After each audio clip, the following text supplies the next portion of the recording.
એવા ઘણા હોય કંજૂસ, કોઈની માટે કંઈ બાકી રાખે જ નહીં. એક દાનચંદ શેઠ હતા, મહા કંજૂસ. ગંગાજીને કિનારે ક્યાંક રહેતા હતા. દાનચંદની પત્નીએ કહ્યું કે જાઓ, આજ એકાદશીનો દિવસ છે, ગંગાજીમાં સ્નાન કરી આવો.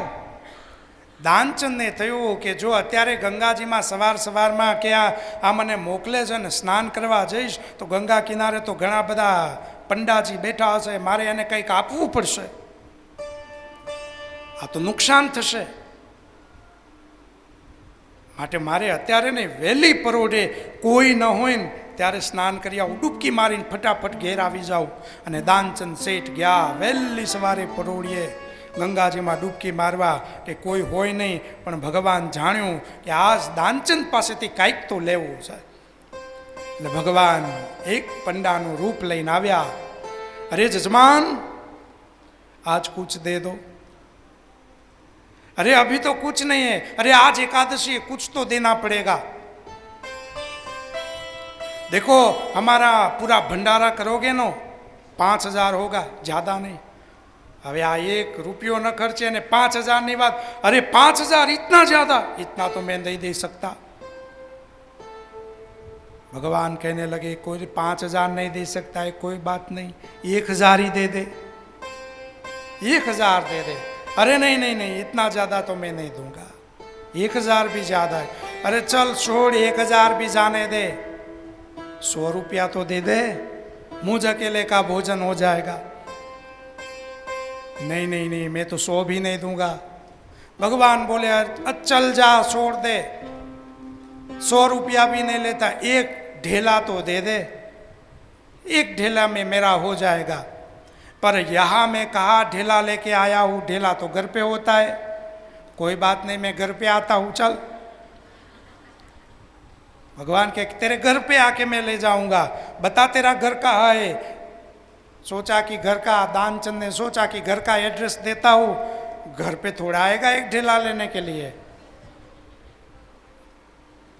एड्रेस दे दिया कि इधर इधर उधर रहता हूँ, आप आ जाना घर पे. दानचंद को मन में ऐसा था कि ये घर पे आएगा नहीं, मुझे ढेला देना पड़ेगा नहीं. ये तो घर पे चला गया. थोड़ी देर बाद भगवान घर ढूंढते ढूंढते पहुंच गया और उसका जो कपाट था वो खटखटाया. उसकी पत्नी ने खोला. अरे आप कौन हो? ये सुबह गंगा जी के तट पे मुझे दानचंद मिले थे, दानचंद का ही घर है ना. हाँ, उन्होंने बोला है कि 1 ढेला मैं दूंगा. कहाँ है दानचंद? पत्नी ने बोला ठहरो, अंदर है. पत्नी अंदर गई, दानचंद से पूछने लगी कि आपने किसी को बोला है कि मैं 1 ढेला दूंगा? वो 1 ढेला लेने आए हैं कोई पंडित? अरे इधर भी पहुंच गए, कह दे दानचंद तो बीमार पड़ गए हैं.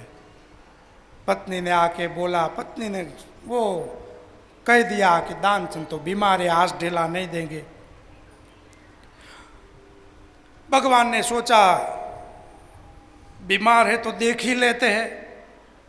तो पत्नी को बोला वो हमारे जजमान बीमार हो गए तो आज उनकी तबीयत पूछ के ही जाएंगे.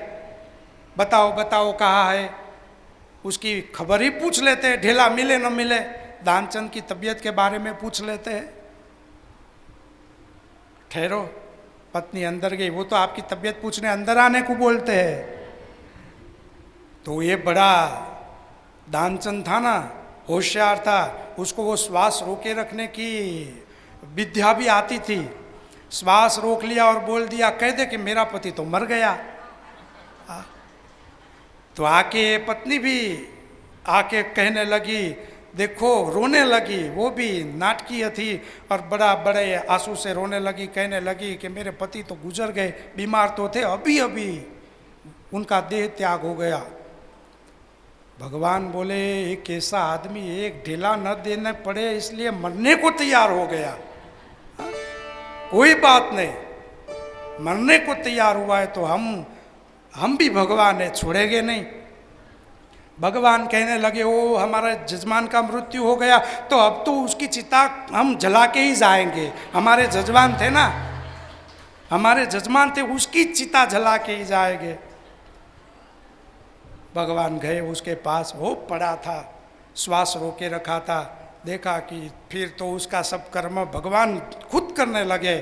ले आए, गंगा जी के तट पे आए, चिता लकड़ी सब इकट्ठी की, चिता सजा दी, चिता पे लेटाया। तब तक दानचंद खड़ा नहीं हुआ है। खड़ा होगा तो मुझे एक ढेला देना पड़ेगा। चिता में आग लगाने की जब शुरुआत की, तब भगवान ने सोचा अरे एक ढेला के लिए जिंदा मर जाएगा। पर दानचंद था, खड़ा नहीं हुआ। फिर भगवान ने खड़ा किया। भगवान ने कहा ढेला नहीं देना है तो कुछ नहीं, मैं तुझे वरदान देता हूं, बोल क्या चाहिए तुझे। भगवान बोला तू मुझे नहीं देता है कोई बात नहीं, चल मैं तुझे वरदान देता हूं, बोल तुझे क्या चाहिए। तो ये महाकंजूस था। दानचंद कहने लगा प्रभु मुझे आप वरदान देना चाहते हो, मुझे और कुछ नहीं चाहिए, बस इतना दो कि आप मुझसे ढेला नहीं लोगे। आप मुझसे ढेला नहीं लोगे। भगवान ने कहा अरे मूर्ख, मैं देने लगा तो भी तू यही सोचता है कि मेरा ढेला न चाहे, कब तक ढेला बचाओगे, एक दिन तो जाना है। घना आवा कंजूस है होय, ક્યાં સુધી એના ઢેલાને પકડી રાખે, દેહ મૂકે પણ એટલે કહેવત કદાચ પડી હશે, પણ ચમડી છૂટે પણ દમડી ન છૂટે। ચામડી જાય પણ આમ હાથમાં મુઠ્ઠી વારી હોય ને, મુઠ્ઠી એટલે ઘણી વખત આપણે ગુજરાતીમાં નથી કહેતા જવા દો એને કશું કીધા જેવું નથી, એના હાથે જમ બેઠા છે એ નહીં છોડે। જાણજો સાથે કશું આવવાનું નથી।